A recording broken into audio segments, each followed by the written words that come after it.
Got it. Mm, All cool. right, let's get started. Hello and welcome to the Addicts Anonymous podcast. I'm your host, Jim R. Today, we're going to be talking with our friend Joshua about his story of addiction and recovery. And how you doing this morning, sir? Doing good. You're doing well. Glad to hear that. So let's dive in and get started. Tell us about yourself.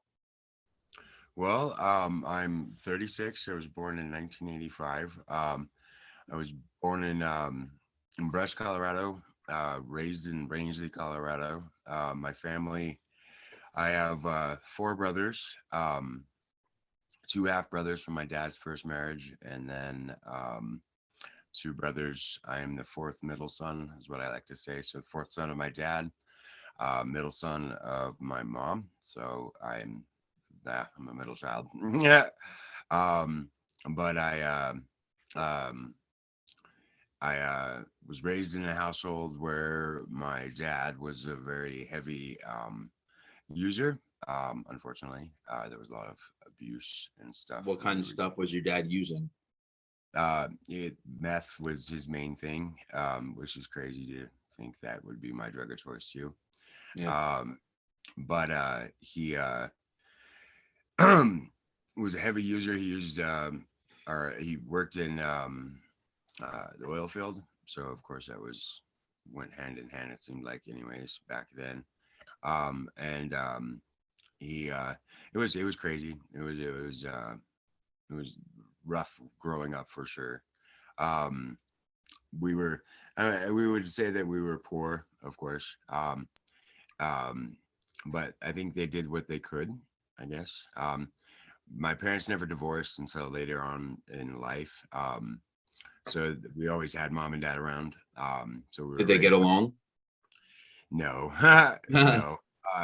Mom stayed in the relationship for us boys. So she thought that, staying with dad would be the best approach. Like he for the most part, I mean, we had food. I mean, we had, clothes on our backs, so on and so forth.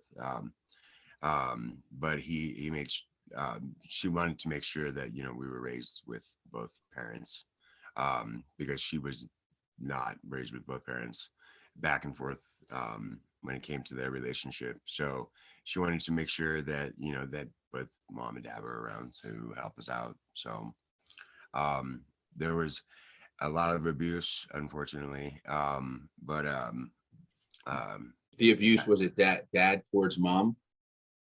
yes, and then also towards us. I Okay. remember there was one day dad came home and he was in mood, I guess. And I don't know, recall if he was high or not. I mean, that you never really knew. But he got mad at me for something, and I was very obstinate. Still am. And he chased me with a broom and beat the crap out of me. Yeah, just because he could. So, and mom took the broom and beat the crap out of him. So, but yeah, Well, it's good that you had mom to try to defend you. yeah. I mean, I'm glad mom was around. And then, unfortunately, we had my older half brothers, Michael and Eric. They they were from my dad's first marriage, and they came to live with us when we were living in this ranch out in between Fort Morgan, Colorado, and Brush, Colorado. And Michael, unfortunately, um, he sexually abused me and my older brother um, for a while, and it was covered up. Unfortunately, the authorities said that we wouldn't remember, that we wouldn't have, you know what I mean, like it wouldn't affect us, so on and so forth, because they didn't want to press charges. Of course, Michael was sent back home. Was there a Complete. reason they didn't want to press charges? Um, my dad, I think. I don't really understand why they didn't want to press charges. The authority, like that area of Colorado is kind of backwards. They don't like to deal with anything of that sort, I guess, if that makes sense at that time. So my dad didn't want it to be a big deal. Of course, it became a big deal, you know what I mean, later on in life when you're trying to deal with growing up and finding yourself and all that fun crap and like having to deal with that in the back of your mind. Um, and it became a big reason why um, I would I would probably turn towards drugs to deal with life because you know I was four, so um, not fun. But you know, I mean, it is what it is. So, but So during this, pardon me, during this time, how were you at school when you were away from your parents? I was I was bad. I Yeah. literally like yeah. I mean, it wasn't until third grade that um I started actually being involved in school, so on and so forth. Like I was obstinate. I lied. I pissed myself. I mean, I potty training was horrible. There was many times that we would go to the uh, what a babysitter, and I would like literally like instead of asking where the bathroom was or anything else of the sort, I would just piss myself. I was bad. I was. It was yeah, it was horrible to deal with me when I was growing up at that time. So it was very hard for me to be corralled. And like I said, potty training was just it was intense. Like my poor mother, I feel bad for her because she had to deal with a lot. So yeah. How many, or not how many, how were your other relationships, friends and peers in school? How did you get Time along? I don't like so because of the like I have this innate ability to cut memories and stuff off. So a lot of my memories up until about 6, I don't really remember a whole lot. Unfortunately, anything that I know is because of talks and stuff that I've had with my mother. Like me and my mom are incredibly close. We've talked about a lot of things that have happened, so on and so forth. And I don't remember a whole lot. I mean, I remember certain things, for little teeny tiny bits. Like anytime that memory is brought up, I quickly close it off. I don't. We I did EDM or EMDR. That's what it says. To help deal with the stuff, and the counselor chose because the memories don't come back very often. We chose not to do like bring that forward. So unfortunately, unfortunately, I guess I don't know. I don't know if it would be good to relive all of that for nothing. I guess so. Yeah. So we were chatting before we started, and you were saying that you first used at age 12. Tell us about that. Who was it with? What did you use? Well, we grew up in Rangeley, so we it was very small town kind of atmosphere. We had block parties, and all of the surrounding blocks would get together, and we would have barbecues, so on and so forth. And I started drinking my dad's and everybody else's beer. And wine coolers and so on and so forth. Did they let you, or you were sneaking it? I was sneaking it Okay. at the time, and then like it was very backwards, I guess. So once we started sneaking, and they knew we were sneaking it, like they would kind of let us just do whatever what we wanted to do, so on and so forth.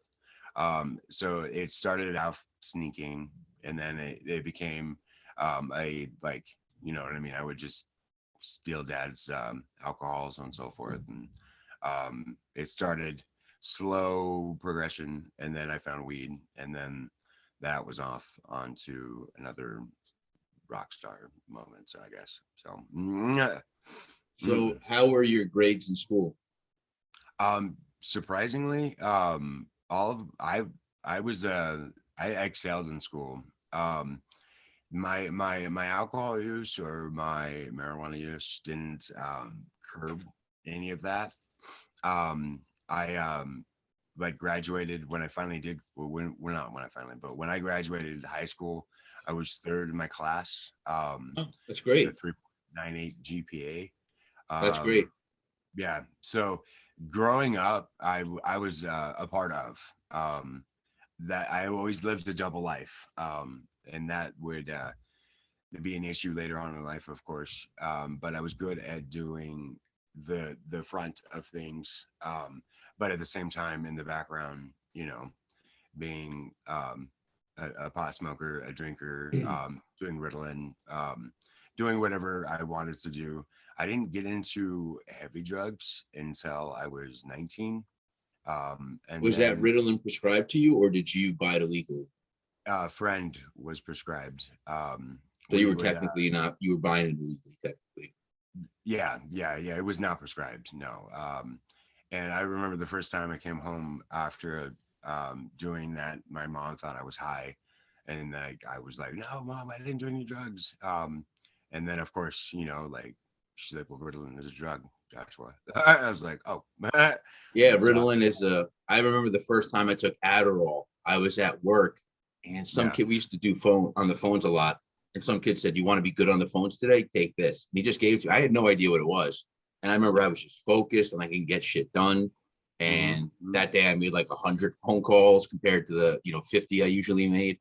Oh, wow. Yeah, really. I ended up, pardon my language, abusing the shit out of it later. When I first tried it, eventually I stopped it for a long time. And then I got back on it and I Yeah. abused the shit out of it. Yeah, yeah, it was very intense for sure.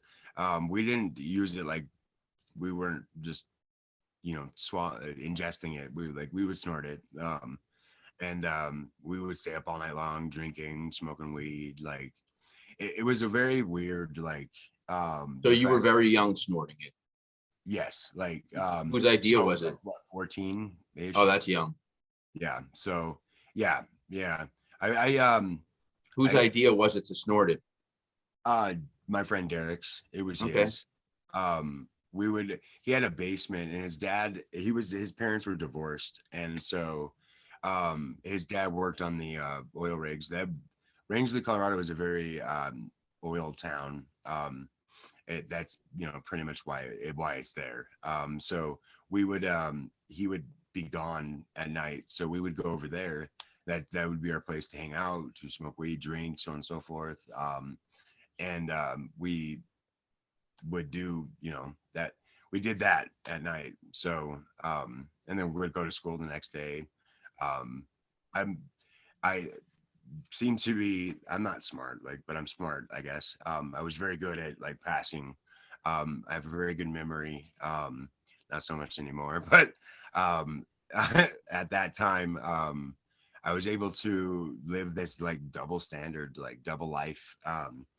And people knew like um that I was, a pot smoker and so on and so forth. But I was so good at sports and so good at school that they just kind of was like, well, whatever. And it was a small town, so it didn't really nobody cared. And like it didn't become an issue until my senior year, because my entire class, we were the hippies. Like that, like the entire class was we were known for smoking weed, and so on and so forth. And that's when it was after our senior year that the school decided to start doing UAs. So Doing what? Say again. doing UAs for like sports and for student government and everything else, because they all found out that we were just crazy, like freaking hippies, pretty much. I mean, just a bunch of pot smokers. We loved everybody. Everybody loved everybody. Like, yeah. So, but like I said, the heavy drug use didn't happen until I went to college. I found alcohol. I majored in psychology and theater arts, and was introduced to this party lifestyle, of So this course. was college. And this was college, yeah. Yeah. And I just I mean, I was away from home. I was away from mom, dad, all of it. I started Coke, and that I loved. I loved the fact that I could drink and go to the bar and, you know, get some Coke and continue to keep partying. Like, I didn't know when to stop. When I started, I couldn't stop. Like, I just wanted to keep going. I was the life of everything. I was very outgoing. Of course, not without any of that. Like, I had to Reason I'm have. smiling is, do you know how many people say to me and during these interviews, "Oh yeah, I somewhat to the effect that they were the life of the party. They were able to talk to people. They were no longer shy." I Yeah, hear that a lot actually. Even yeah, Bill W. in the Big Book of AA, he mentions that he was able to talk to people more at a party, and I think he used the terms he felt he had arrived. yeah, yeah. Yeah, I mean, it was because I'm very like introverted in essence. I got a very outgoing personality, but I'm very like homebodied kind of person, and especially now that I'm clean, like I find myself staying home. I mean, go to meetings, so on and so forth, and being of service, but like I I like my me time, and I'm a server, so a lot of my time is spent around people. So I want my time to be alone. And it's crazy to think that in my younger age, I was just like, all I wanted to do was just be around people and party um, and, use alcohol and drugs to be a part of when I didn't have to do that. But I mean, we learn, right? So Yeah. yeah. And also, so part of like growing up in a small town, um, when it concerns like sexuality, I was not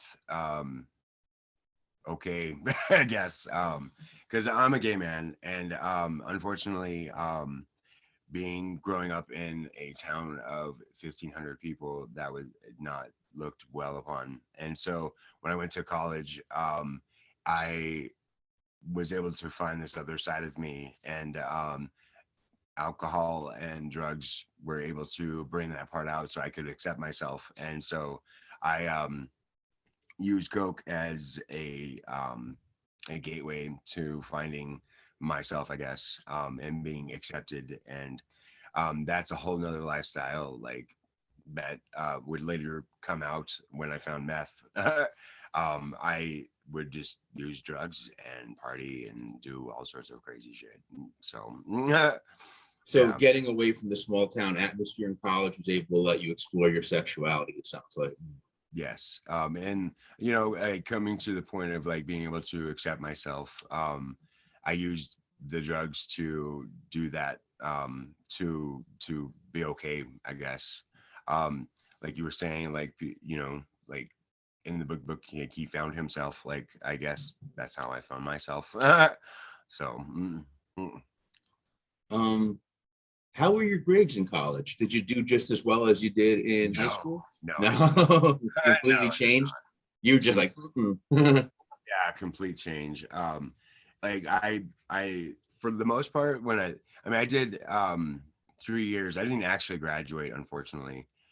So I did 3 years of college, and my GPA was somewhere around like a 2.8. So not, I mean, complete reversal of what it used to be when in high school. And I think a lot of that had to do with the fact that like I wanted to just be, I wanted to, that party lifestyle, that social aspect of college, took me over, and I just I wanted to be the life of the party, and so that's what I did. Yeah. Gotcha. Yeah. Um, so at any point during college, did you think you had a problem, or were you just partying and you thought everything was fine? um the first time I thought I had a problem, I started working at this dinner theater, and Was this during or after college? during college. During And college, so okay.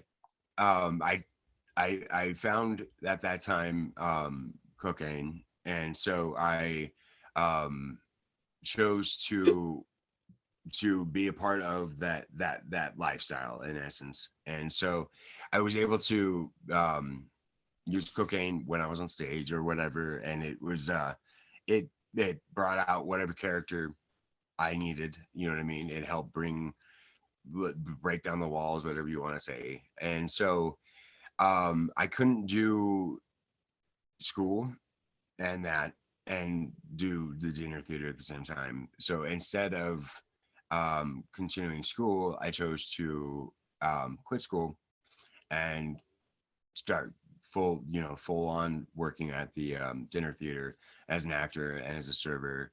And I started thinking like maybe I have a problem. You know what I mean? It didn't become an issue until I couldn't pay rent, and I the people I worked with, we had this idea of this bohemian lifestyle that we would all live together and work together and all of that fun stuff. So I just quit school, quit living with the roommates I was living with, moved in with these guys, and it was on. I mean, it was like all we did was just party. We went to work, we did the shows, and it was just like this rotating cycle forever. And I finally got to a point where I couldn't. I knew there was something not right. I mean, it was like you're barely making it from day to day. And especially as a server, like you live off of the tips that you get cash wise. You don't get paychecks, and so I wasn't able to accumulate money to pay for rent or pay for anything. And I finally was like, I need to go home. So I moved home to where my mom was and my dad, and they were just going through a divorce at that time. And so I moved out there, and I didn't accept the fact that there was a problem or that alcohol or drugs were the reason. It was just I didn't I chose that lifestyle, the theater lifestyle was not that was that fault. That you know what I mean? It wasn't me. I mean, there was nothing wrong with me. It was that was the fault. So I got away from that lifestyle and then moved home, and I guess not home. I was back to Brush, Colorado, which is where I was born, which is where my mom was raised. And so I started working at this Pizza Hut, and then within 6 months became a general manager, and found back to alcohol. But I was capable of. I was a functioning alcoholic. I mean, I ran a restaurant, did really well. I was young at the time. I was 23, I think it was, and I was able to devote 90 hours a week to them, or 70 to 90 hours a week. And I partied with the people that I worked with. I dated the people I worked with. It was a mess. I mean, like how well that store did, I don't understand, because it was probably because like oh my boss is cool, like like let's go to work because we can drink. So whatever it might be, we did well together. I mean, we for 4 years the restaurant ran really well. It went from a hole in the wall to what the best restaurant one of the best restaurants that they had, and so which is crazy. But I felt like I was missing something, and so I went back to Grand Junction, and then I found methamphetamine in the full extent, and I shot up for the first time, and Who that it was introduced you to the meth? well, technically I was introduced to the meth when I was 19, Okay. because we couldn't find coke, and they were like the guy that I was getting it from was like it's cheaper, and so I used it, and I was up for 4 days, and I didn't understand why. But I didn't know what I was doing. I was very naive back then. But I met up with this guy who actually introduced me to the meth to begin with. His name's Chris, and he um, reintroduced it. Like I was drinking, going to the bar, back to that lifestyle because I went back to Grand Junction, so it was back to the same people. You know what I mean? Same friends that were there, and this guy named Chris, he was like, "Do you want to shoot up?" And I was like, "I don't know," but I did, and I loved it. I loved every like minute of it. I loved the high. I loved how it just, I mean, yeah, I don't know how to explain it. I don't love it now. I fucking hate it now, but every aspect of it. But at that moment, I mean, the high was just something. The euphoric everything was just it grabbed a hold of me, and I spent the next 10 years off and on just like ruining my life. I mean, I went from not having any contact with law enforcement at all, except when I was 19. I got an MI, or what is it, minor in possession, um, because they found me in the college dorm room bathroom, like just gone. And so they were like, oh, he's probably got alcohol poisoning. So they gave me an MIP then. So that was the only time I ever had any law enforcement contact. Within 6 months of using the needle, I had stolen somebody's credit card. I, of course, got um, charged with that. So I was in jail for the first time at the age of 25, and my life just went downhill. And I mean, the addiction wasn't just to meth anymore. It was to the workings of making it, of getting it ready. I mean, like I would later on write like goodbye letters to what I would call Miss Tina LaPointe. I mean, I literally gave it a persona. Like it was, the addiction was not just to the drug anymore. It was to the use of the needle. And then Real later quick, how on, long did you spend in jail? off and on, I did 3 years in a halfway house in lieu of prison. Um, did that first time I was in jail, I was in there for 78 days because I knew I had a problem. Um, I mean, I knew, I just didn't know how to fix it. Um, and so I signed up for this thing called Fast Track at that time. There was this treatment facility that would um, come get you, I guess, in essence. But there was always, of course, a long, giant wait list. So instead of getting out like normal people would have, because it was my first offense, I signed up for that and stayed in for 78 days. And so I, of course, had no idea what I was doing. Like, I had no idea what the criminal lifestyle would be like. And so when I went to court, they were like, "Why are you in jail? Like, you shouldn't even be here." Like, I was like, "Well, I want to go to treatment," and they're like, "Well, we can do that later. Like, get your ass out of jail." So, so they got me out of jail. I was put on a deferred sentence, and then I went from that to I got I just couldn't stay clean. I mean, I would be clean for a month and I would use, or I'd be clean just for my probation meetings. You know what I mean? And that would be it. My first time I went to treatment was in 2013. I did 90 days, and this is called Summit View Treatment Facility. It was on top of a halfway house. So, the fact, I mean, I would later on go back to that. But I sincerely wanted to get clean. I really did. But I didn't know at that time that people, places, and things were the huge. Were huge. You had to change everything, and I went right back to the same people I was around. And unfortunately, within 3 months, I was back to using. And later on, I would abscond off of probation, and I went into hiding for like 6 months. They knew where I was. It was crazy. I mean, later on, I would find out that like we knew where you were. We just, there was no reason to come get you.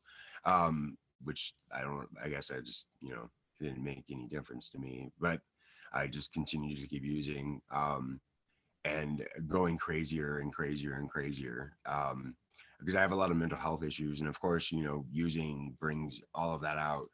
And I just would fall into this like giant like mess.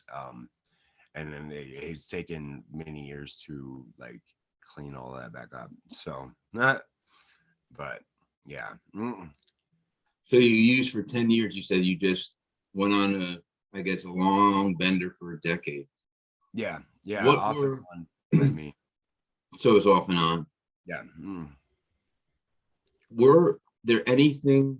Was there anything that motivated you to continue using for 10 years? Like, was it on your own you went looking for, or were people offering it to you all the time and it was hard to say no? What was the deal there? Well, I think it was a combination. Unfortunately, also, I guess I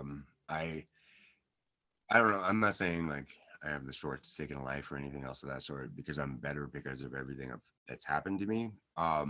But that first time I used a needle, I also contracted HIV. Um, Wow. so yeah, um, and so um, the combination of becoming a felon and and that um, and um, the the mental health crap. I wanted to quit. I knew there was a lot wrong with me. That my health would suffer. Surprisingly, like the medication that they have nowadays, it keeps it all in remission. And I was able to take it every day, which is nuts. I mean, there was only one time I went suicide. Well, not one time, but I went crazy and it was like, I'm not taking any meds, and spent 6 months not taking it and getting weird sicknesses and all sorts of crap. But I couldn't face myself, I guess. I couldn't face the fact that um, that I gave myself, you know what I mean? That I gave myself HIV, that I gave myself these felonies, and I didn't want to face any of it, and so I spent 10 years just running from everything, not wanting to face the consequences, I guess, of my actions. Um, Also, I was raped. There was I still to this day, I don't blame myself. Like my sponsor, he's very angry. He gets very angry when we talk about it, but like I feel like I set myself in that position. So I'm not saying it's okay. It's not, but all of that coupled together, plus like all of the crap that goes on in someone's head, I just didn't want to stop. I didn't want to face anything. And like they say that once the pain gets to a certain point and the pain becomes too much, then you do something about it. And it wasn't until here recently that like the pain just got too much and I was just done. So Can you yeah. tell us a little bit more about your mental health issues? Well, I'm bipolar. I got social anxiety disorder. What else? They diagnosed me with or personality, but I don't really think that's okay. But I'm not a psychiatrist, so but like I got bipolar, social anxiety, of course, depression, anxiety with panic attacks. Um, I think that's it. I don't know. But the border, the bipolar is pretty severe. There was about 6 months ago, a friend of mine died, second friend that died, and I didn't feel anything because I was so heavily medicated. I chose to stop taking my medications, and I didn't realize how bad bipolar is because I went like almost not immediately, but within a week, went into a manic episode and ended up using again. And it was horrible. It was probably, I'm glad it happened because it brought me closer to being honest with myself and with the program and everything else of the sort. And also with my mental health issues because I was diagnosed bipolar roughly about the same time, about 10 years ago. And I just, that stigma of being, you know, having mental health issues. And then on top of that, having HIV, being a drug addict.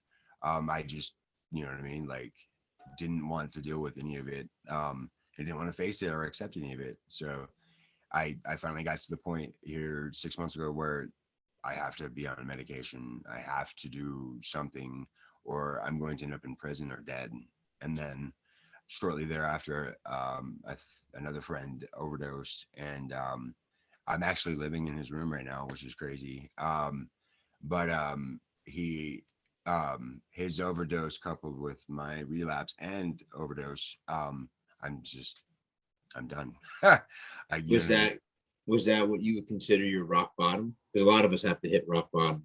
Yeah, I woke up in the hospital and I was alone.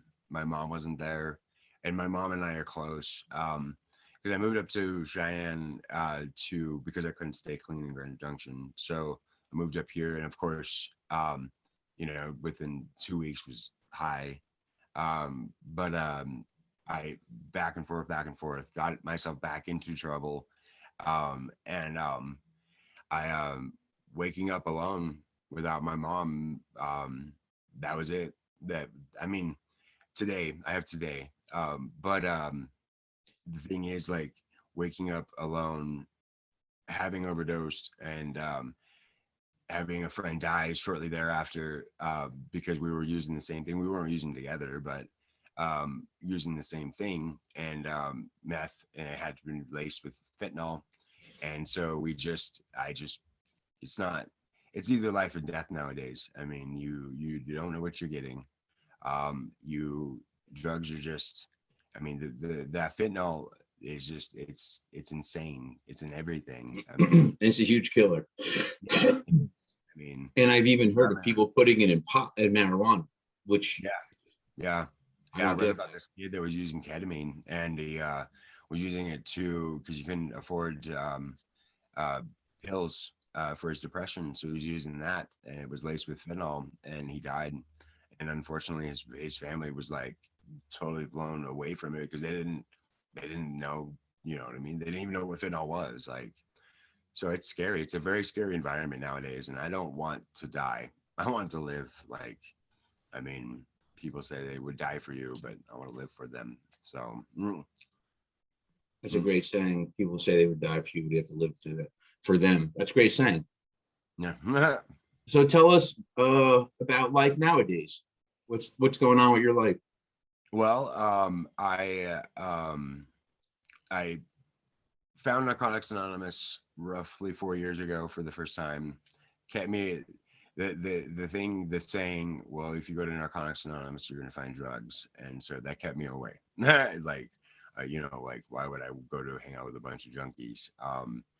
Thankfully, I was introduced to it, and nowadays, like I surround myself with people from Narcotics Anonymous. There's a saying: the meeting after the meeting is just as important as the meeting. Mhm. So I took that hold bar, like I took that saying and I went with it, and so I created a very strong support system. Um, I go to about I would like to go to more meetings, but work keeps me away from them. So there I go to about 3 meetings a week, which is good. Of course, I work with a sponsor. I'm relapsed 6 months ago. A month, unfortunately, but I'm on the second step again. But it's all right. But this time there's a degree of honesty that like is sometimes a little scary. It's kind of at a fault at times because um, everything in my life at this point is very honest. Because before I was doing everything I thought I had to do, but I wasn't doing it because I wanted to or because I there was a degree of dishonesty. So I live a life now where there is absolutely no dishonesty whatsoever. I mean, you ask me a question, I'm going to tell you. Do you look fat? Yep. um, but I'll be nice about it. But the thing is like I can't invite dishonesty. You know what I mean? I mean, I know the pendulum swings both. It does swing, and there will be a level ground one day. But for now, I have to live a life of honesty, and so it's hard for me to be dishonest in any aspect of my life. So I find that going to meetings is beneficial. Talking to my sponsor is huge. The idea of living just for today, I didn't really understand. The shortest distance one needs to travel is from here to here, meaning from your head to your heart. And so when you know something, you know it, right? Like you can, like, I'm a smart person, so I know things, but I don't know it. And I just recently learned that like a lot of application is found in your heart. It's found through, like actually understanding something. So like just for today, our living, for one day at a time, it literally takes away so much stress and so much application of like, oh, can I do this? Can I do this? Can I do that? Like, well, today I can. I mean, I wake up every day and I give my life over to a power greater than myself. And I mean, like, there's so much power in like letting go. And so much like when you get to that point of like what is powerlessness, it is the absolute, you know, you don't control anything. The only thing you control is this. And and once you get to that point of like everything is outside of your control, like you just, I don't know, there's like a state of zen that comes about you. And you feel like a Jedi. Like the world is like there's like lasers going right by your head, and you're affected by it, and you know what I mean. Like your life still happens. There's still life on life's terms, but you're capable of handling it because there's so much that just isn't in your control. So you just choose to focus on what you can do, and there within that tiny little bit, like there's so much power in that. So Yeah. So I guess my last question for you, I'm glad to first of all see that you're doing well, is do you have any advice for people that might be watching or listening right now? Honestly, just be honest with yourself. um, be be upfront. Don't think you're doing this alone. You're not alone. You never are alone. Like there are people that love you for who you are, love you for where you are, and they want the best for you. Even if you don't know that, and even if you can't feel that or see that, go to a meeting and you will be embraced. Because within that, um, you will learn to love yourself because they will find that they love you for you. Like unconditional love comes from meetings, and so from the support that you get from that. And so if you find that you can't love yourself today, there is somebody out there that does love you, and they will help you find you to show that you can love yourself. So That's some great advice. Thank you for mm. that. That's some great advice. So wrapping it up here, I wanted to say to everyone that might be listening or watching, I hope you enjoyed. If you can, click below. You can see the subscribe button and also give us a like. I highly suggest taking a look at our Facebook group. Also going under our events tab there, you can see a ton of Zoom meetings that we do nightly at 6:30 Eastern time. And also check us out on all different types of social media. We're on Instagram, we're on Twitter, we're on Pinterest, we're on Reddit. So I hope you guys check it out. I hope you enjoyed the episode today. And until next time.